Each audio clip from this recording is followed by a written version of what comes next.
मित्रहो, मनुष्य जीवनामध्ये आपण जे काही भोग घेतो, ते सुख असेल किंवा दुःख असेल, ते आपण शरीराच्या माध्यमातून घेतो. मनाच्या ज्या काही कामना इच्छा असतील त्या सुद्धा आपण शरीराच्या माध्यमातूनच काय करतो, अनुभव करतो, उपभोगतो. आता प्रत्येकाला जीवनामध्ये काय पाहिजे, सुख पाहिजे. आणि सुख मिळण्याचं साधन शरीर आहे. आपण जर थोडंसं जर खोलामध्ये जर गेलो तर प्रत्येक घटनेच्या पाठीमागे ह्या प्रकृतीने काहीतरी एक वैज्ञानिक कारण ठेवलेलं आहे. एक वैज्ञानिक घटना आहे. प्रत्येक प्रक्रिया जी घडते आमच्या शरीरामध्ये, त्या प्रक्रियेचं मूलभूत कारण काय आहे, एक वैज्ञानिक प्रक्रिया. आता वैज्ञानिक प्रक्रिया ही घडते. आता वैज्ञानिक प्रक्रिया घडते म्हणजे ती निश्चित आहे. ती ऍक्सिडेंटली घडते का, अपघाताने? अजिबात नाही. जी काही वैज्ञानिक प्रक्रिया घडते ती अभिक्रिया घडत असताना त्या अभिक्रियेचं जर आम्हाला शास्त्रीय ज्ञान असेल तर आम्ही त्या घटनेवरती काय मिळवू शकतो, नियंत्रण. समजा आम्हाला कुठलीही इच्छा होते, आमच्या मनात भाव प्रगट होतात, राग येतो, लोभ होतो, मोह होतो, त्याग येतो. ह्या सगळ्या प्रक्रियांच्या पाठीमागे शरीरामध्ये काहीतरी जैव रासायनिक अभिक्रिया घडतात. हार्मोन्स असतात, एन्झाईम्स असतात, ग्रंथी असतात, ज्याच्यामधून स्राव येतो शरीरामध्ये, रक्तामध्ये, आणि तो त्या अवयवांवरती काय करतो, प्रभाव करतो. आता ही जी सगळी प्रक्रिया आहे, ही प्रक्रिया आम्ही समजून घेण्यासाठी स्वतः आम्ही आतमध्ये डोकावून पाहिलं पाहिजे. आम्ही जर आमच्या शरीरामध्ये डोकावूनच नाही पाहिलं आणि आम्ही डोळे मिटून आणि शांत होऊन जर आमच्या शरीराचा अनुभवच नाही घेतला तर आम्ही स्वतःला कधीही जाणू शकणार नाही. आणि आज दुर्दैव आहे माणसांचं, माणूस स्वतःबरोबर कधीच राहत नाही. आपण सगळ्यात जास्त बोर कधी होतो, एकटा असल्यावर. म्हणजे सगळ्यात बकवास कंपनी कोणाची आहे, किती बकवान माणूस बघा. आपण एकटा असल्यावर सगळ्यात जास्त बोर होतो आपल्याला, कारण आपण स्वतःला असं बनवलंय. कुणी बनवलं स्वतःला असं, आम्ही बनवलं. मित्रांनो, आज समाजामध्ये जर पाहिलं तर स्त्रिया सुंदर होण्याच्या पाठीमागे, त्यांना सुंदर का व्हायचंय, त्यांना दुसऱ्याला काय करायचंय, प्रभावित करायचंय. त्या जरी म्हणत असल्या की मी माझ्यासाठी सुंदर राहा, चुकीचं आहे. तुम्ही जर तुमच्यासाठी सुंदर राहता तर घरी आल्यावर तुम्हाला पाहिलं पाहिजे. तुम्ही त्यांना रविवारी जाऊन भेटा, विशेष करून साफसफाई करत असताना, झोपेतून उठताना. मालिकेमध्ये, पिक्चरमध्ये झोपेतून उठलेली हिरोईन दिसते, तशी स्त्री कधीच दिसत नाही ना हिरो दिसतो कधी. मित्रांनो, ही टीका नाही, हे वास्तव आहे. आम्ही वास्तव कधी स्वीकारणार आहोत. आम्ही कोणाकरता नटतो, कोणाकरता आम्ही स्वतःला शृंगार करतो, दुसऱ्यासाठी. प्रकृती आहे. पुरातन काळापासून, करोडो वर्षापासून, जेव्हापासून हे जीव जन्माला आले तेव्हापासून नर आणि मादी ही नेहमी नराला काय करते, रिझवण्याचा प्रयत्न करते. कारण तिला एक स्ट्रॉंग नर हवा असतो, जेणेकरून ती चांगली पिढी निर्माण करेल आणि त्या पिढीचं संगोपन करेल. ही प्रकृतीची इच्छा आहे, तुमची माझी इच्छा नाहीये. आणि म्हणूनच वयात आल्यावरती स्त्री मुलं आणि मुलींमध्ये काय तयार होतं, एक नैसर्गिक आकर्षण तयार होतं. आणि तेवढ्याच काळामध्ये आकर्षण आहे मित्रांनो. नंतर 30 नंतर 40 नंतर काही शिल्लक नाही राहत. बळच म्हणलं तरी कुणी प्रेमात नाही पडत. नको बाबा, जबाबदारी आहे की नाही. म्हणजे या सगळ्या प्रकृतीने घडून आणलेल्या प्रक्रिया आहे. आम्ही त्यांचे कठपुतळी, आम्ही बाहुले आहोत. हे आम्ही कधी ओळखून घेणार आहोत. स्त्रीला जसं सुंदर व्हावंसं वाटतं तसं पुरुषाला कर्तृत्ववान व्हायचं वाटलं पाहिजे. पण दुर्दैवाने आज पुरुषाला सुद्धा सुंदर व्हावंसं वाटतं. आजची जी तरुण पिढी आहे, तुम्हाला असं वाटतं का ती कर्तृत्ववान होण्याच्या पाठीमागे का सुंदर दिसण्याच्या पाठीमागे? आज एकच कार्यक्रम शिल्लक राहिलेला आहे. कारण सगळ्यांकडे आई वडिलांनी पैसे कमवले, थोडंफार खाण्यापिण्यापुरतं आहे, थोडं राहायला आहे. कोणाला 2 वेळचं अन्न मिळत नाही किंवा कपडा घालायला मिळत नाही असं कोणी नाहीये. त्याच्यामुळे पहिली गरज अन्न, वस्त्र, निवारा मिटली. मग आता पुढची गरज काय? पुढची गरज आहे संसार. प्रकृतीने पुढची गरज काय, शारीरिक वासना ही निर्माण केलेली आहे. मग तिच्याकडे एकदा पोटाची भूक भागली किंवा शारीरिक वासनेची भूक जागी होते. ज्याला खायला नाहीये त्याला शारीरिक भूक जागी नाही होत कधीच, लक्षात ठेवा. पोटाची भूक जर असेल तर शारीरिक भूक जागी नाही होत. आणि ह्या शारीरिक भूकेच्या पाठीमागेच हे सगळं षडयंत्र आहे. हे जे जाळं विणलेलं आहे सगळं आपण मानवाने, मोहाचं, मायाजाळाचं, पैशाचं, प्रतिष्ठेचं, सौंदर्याचं, हे सगळं त्याच्या अवतीभोवती आहे. मुलाला गाडी, याला जर विचारलं तरुण मुलाला, काय रे बाबा तुला चांगल्या पगाराची नोकरी कशाला पाहिजे? सर मला गाडी घे, मला बंगला पाहिजे. पण तुला गाडी, बंगला, पगाराची नोकरी कशाला पाहिजे? नाही, मला सुंदर मुलगी भेटली पाहिजे. शेवटी कुठं आला? आणि हा कर्तृत्व कशासाठी करतो? मुलीच्या सौंदर्यासाठी. आणि मुलगी सुंदर का दिसते, नटते किंवा राहते? मित्रांनो, हे पूर्वीच्या परंपरेने चालत आलेलं आहे. आता ट्रेंड बदलत चाललेला आहे. आधुनिक काळामध्ये सर्व कमवायला लागलेले. मग आता हा प्रश्न पडायला की मी नटायचं कोणासाठी? कारण मी तो स्वतःच्या पायावर उभी आहे. आणि पुरुषाला बी प्रश्न पडला, आई बापाने एवढं कमवून ठेवलंय, कर्तृत्व करायचं कशासाठी? मित्रांनो, आता 2 गोष्टी शिल्लक राहिल्या, शरीराचं सौंदर्य आणि बुद्धीचं चातुर्य. मग आता 2 गोष्टी माणसाला आकर्षित करतात. पहिली गोष्ट म्हणजे सौंदर्य, दुसरी गोष्ट म्हणजे हुशारी, चातुर्य. हुशार माणसं पदावर पुढे पुढे चालतात, प्रगतीच्या वरच्या पातळीवर जातात. आणि सुंदर स्त्री हुशारातल्या हुशार पुरुषाला बरोबर मिळते. म्हणजे हे निसर्गामध्ये आज या स्तरावरती जीवन गेलेलं आहे. आणि या सगळ्या पाठीमागे प्रकृतीची काय इच्छा आहे की उच्च दर्जाची पुढची पिढी काय यावी, जन्माला यावी आणि ही सृष्टी सुंदर व्हावी. प्रत्यक्षात तसं घडतंय का? इथे फक्त एकच गोष्ट बघायला मिळते, ईर्ष्या आणि अहंकार.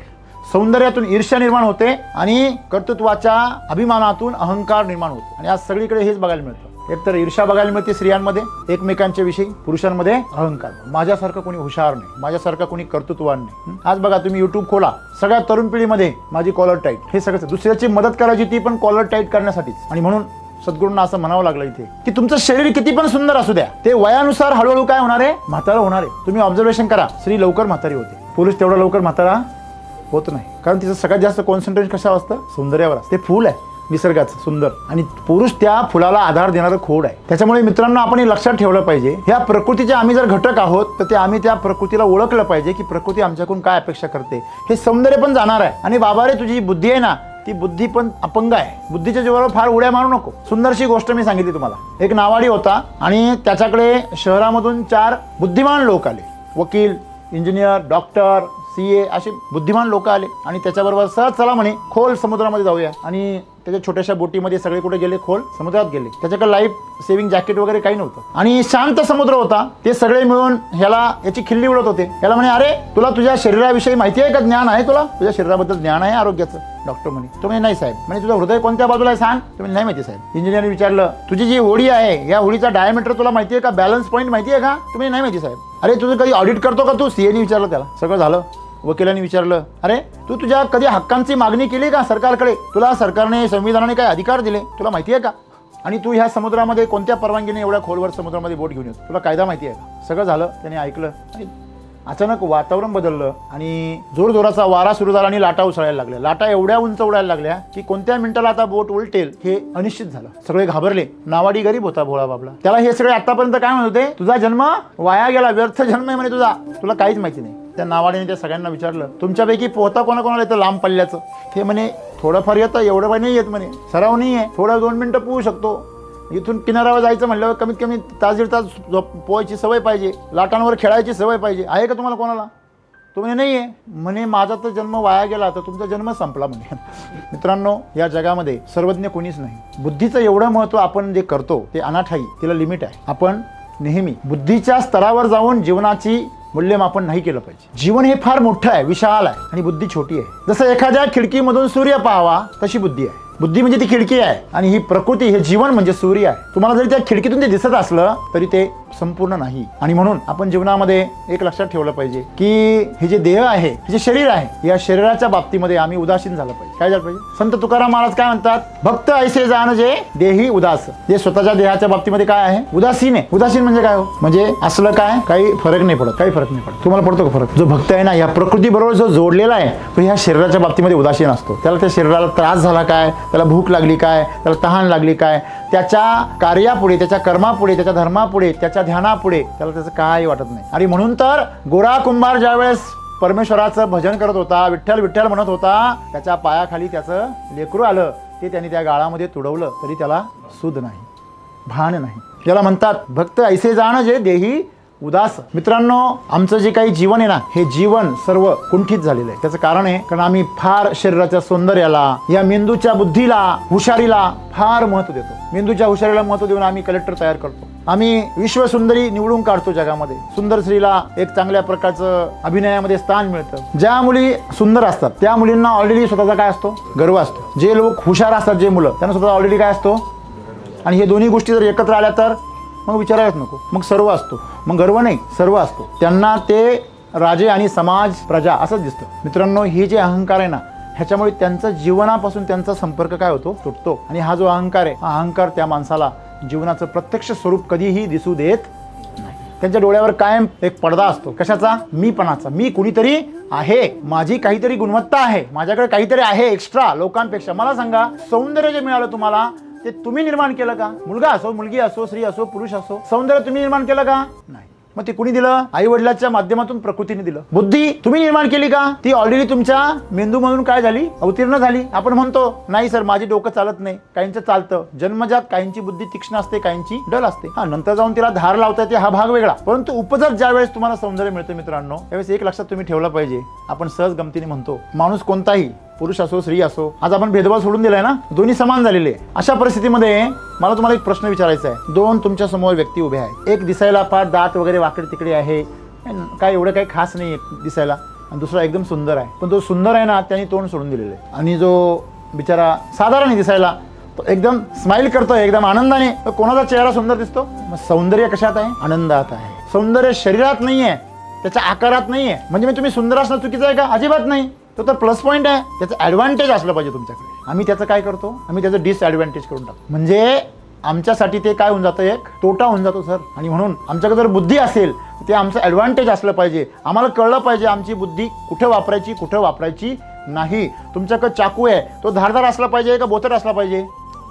तशी बुद्धी धारदार पाहिजे, पण बुद्धी धारदार असेल तर ते वापरणारा हात देखील तेवढा तरबेज पाहिजे, नाही तर घ्या कापून बोट. काही माणसांकडे तीव्र बुद्धी असते, तेजदार बुद्धी असते, पण ते त्यांचंच डोकं खातात स्वतःचं. काय मग बघा, वेड लागण्याची समस्या ही बुद्धिमान माणसाला जास्त असते. मतिमंद मुलं त्यांना कधी वेड नाही लागत. मतिमंद माणसांना फार वेड लागत नाही. वेड कोणाला लागतं? ज्याची बुद्धी काय आहे? तीक्ष्ण आहे, सल्लक आहे. जी गाडी वेगाने चालते ना तिचा ऍक्सिडेंट होतो, जी हळू चालली. सायकलचा कधी ऍक्सिडेंट होतो का? नाही होत. दुसऱ्याने उडवलं तर गोष्ट वेगळी आहे, पण तो स्वतः कधी ऍक्सिडेंट नाही करत. आजच्या काळामध्ये कोणी कोणाला येऊन उडवेल ते भरोसा नाही. मुद्दा तो जो आहे महत्वाचा, की आज आम्ही जे आम्हाला सद्गुरू सांगताय मित्रांनो, की आम्हाला जीवनामध्ये आमच्याकडे जे सौंदर्य आहे ते आतलं सौंदर्य प्रकाशित झालं पाहिजे. बाह्य सौंदर्याचा आम्हाला काहीही उपयोग नाहीये, कारण ते काय होणार आहे? कृष्ण पक्षामध्ये गेलेल्या चंद्रासारखं ते हळूहळू अमावस्येकडे जाणार आहे, संपणार आहे सौंदर्य. आणि बुद्धी जी आहे मित्रांनो, तिचं लिमिटेशन आहे, ती मर्यादा आहे, त्याच्या पलीकडे ती काम करू शकत नाही. आणि म्हणून आज जी काही मनोवैज्ञानिक प्रक्रिया घडते आमच्याबरोबर, मी तुम्हाला मगाशी ज्या केमिकल रिॲक्शन्स आमच्या शरीरामध्ये घडतात, या रिॲक्शन्स आम्ही ओळखल्या पाहिजे. याचं मूलभूत प्रकृतीचं उद्दिष्ट समजून घेतलं पाहिजे, की प्रकृती आम्हाला सांगते की तुम्ही नवीन निर्माण कर, नवीन पिढी निर्माण कर, नवीन पिढीसाठी नवीन जीवन निर्माण कर. हे जे जग आहे ना, हा संसार हे सुंदर कर, ही पृथ्वी सुंदर कर. जीवन जसं आहे तसं आम्ही स्वीकारतोय का? तसं दिसतंय का आम्हाला? नाही. एक प्रामाणिकपणे सांगा, लहान मुलं ज्यावेळेस वयात येत नाहीये तोपर्यंत त्यांना जग कसं दिसतं? जगामध्ये त्यांना स्त्री आणि पुरुषाचं काहीच दिसत नाही, त्यांना सगळं एकच दिसतं, सगळं सारखं दिसतं. एकदा का त्यांनी सायराट पाहिला, हेनरी पाहिला, टाइमपास पाहिला आणि तो ऑनलाईन अभ्यासाला सुरुवात केली का 2 जेंडर लगेच वेगळे होतात, अख्खं जग गायब होतं. अर्ध मुलाला सगळे जेंट्स दिसायचे, जाई सगळे बंद होते, त्याला एकच जेंडर दिसतो बस. त्याची नजर एकच गोष्ट शोधत असते. विकृती आहे ही मित्रांनो. जर आम्ही जनावर असतो तर मग ही ठीक होतं, पण आम्ही कोण आहोत? माणसं आहोत. आम्हाला परमेश्वराने एक जाणीव दिली, बुद्धी दिली, समजदारी दिली. आम्हाला हे जग जसं आहे तसं दिसलं पाहिजे. मी तुम्हाला म्हटलं ना, तुम्हाला जर प्रचंड भूक लागली, तुम्हाला जिकडं तिकडं फक्त काय दिसतं? खायचे पदार्थ, डबा दिसतो जेवणाचा, हॉटेल दिसतं बाहेर, टपरी दिसते, पावड्याचा ठेला आठवतो, सगळीकडे काय दिसतं? नुसतं. म्हणजे आम्हाला जग जसं आहे तसं दिसत नाही. आमचं मॅनेजर जो आम्हाला जसं दाखवतो, जी फ्रेम घालतो मॅनेजर आमचा, तसं जग आम्हाला दिसतं. आणि म्हणून जर वास्तव जग जर तुम्हाला पाहायचं असेल तर मित्रांनो, आम्ही ही जी सौंदर्याची आमची जी काही कल्पना आहे आणि जी काही बुद्धीची आमच्याकडे तिच्यावर आम्ही अवलंबून राहतो, ह्या दोन्ही गोष्टीतून थोडंसं बाहेर आलं पाहिजे. म्हणजे आम्ही शरीर आणि मन याच्याकडे आलं पाहिजे, पलीकडे आलं पाहिजे आणि थोडंसं आत्म्याचा प्रकाश जागृत केला पाहिजे मित्रांनो. आणि ज्यावेळेस तुमचा आत्मा जागृत होतो तेव्हा मित्रांनो बघा, तुम्हाला मी एक छोटंसं उदाहरण सांगतो. तुम्हाला आत्मा काही कळत नाही, मलाही कळत नाही असं समजून जा थोडा वेळ. आपण अज्ञान आहोत सगळे. गरोदर स्त्री पाहिली तुम्ही? गरोदर गाय असू द्या, स्त्री असू द्या, शेळी असू द्या, फक्त खात्यापित्या घरची असू द्या, शक्यतो कशी पण असू द्या, तुम्ही तिचं ऑब्झर्वेशन करा. तिचाच तुम्ही गरोदर असण्यापूर्वीचा फोटो काढा आणि गरोदर असल्यानंतरचा फोटो काढा. 6व्या-7व्या महिन्याचा फोटो काढा तिचा. कसा काय असतो फरक? तिच्या चेहऱ्यावर प्रचंड काय असतं? तेज असतं. का बरं? ते शरीराचं नसतं, ते 2 आत्मा एकत्र असतात. 2 आत्मा एकत्र असतात. मग हे जे 2 आत्मा ज्यावेळेस एकत्र असतात एका शरीरामध्ये, त्यावेळेस त्या आत्म्याचं तेज असतं. मग तुम्ही सांगा, जर तुमच्या शरीरामध्ये जो आत्मा आहे तो जर प्रगट व्हायला लागला, जसं आपण सगळ्या संतांच्या आजूबाजूला, देवांच्या आजूबाजूला आभा बघतो, औरा बघतो, प्रकाश बघतो, तर हे प्रकाश तुमच्या माझ्यामध्ये आहे. पण तो काय झालेला आहे? झाकून गेला आहे, झाकळून गेला आहे. वरती भरपूर तमोगुणांचा मळ साचलेला आहे, त्याच्यावरतून सगळा माया मोहाचं जाळं विणलेलं आहे. याच्यामध्ये तो आत्मा गुदमरून गेलेला आहे. आणि म्हणून सद्गुरू आम्हाला असं म्हणतात की तुमच्यातला जो आंतरिक शक्ती आहे, ती ऊर्जा आहे, ती काय करा? जागृत करा. आणि ती ऊर्जा ज्यावेळी जागृत होईल मित्रांनो, त्यावेळेस शरीर मन असं काही शिल्लक नाही राहणार आणि तुमचं जीवन आनंदमय होऊन जाईल. तुम्हाला मगाशी म्हटलो, सुंदरता ही आनंदात आहे. ज्यावेळेस तुम्ही आनंदी असता त्यावेळेस तुम्ही सुंदर दिसता, ज्यावेळेस तुम्ही दुःखात असता त्यावेळेस तुम्ही कसे दिसता? कुरूप दिसता. आणि म्हणून बुद्धी जर पाहिजे तुम्हाला सर, तर ह्या वैश्विक बुद्धी बरोबर जोडा. हे छोटीशी या मेंदूमध्ये जी बुद्धी आहे ना, तिला थोडं बाजूला ठेवा, तिला कामापुरतं वापरा. ही जी प्रकृतीची विशाल बुद्धी आहे तिच्यासाठी जागा रिकामी करा.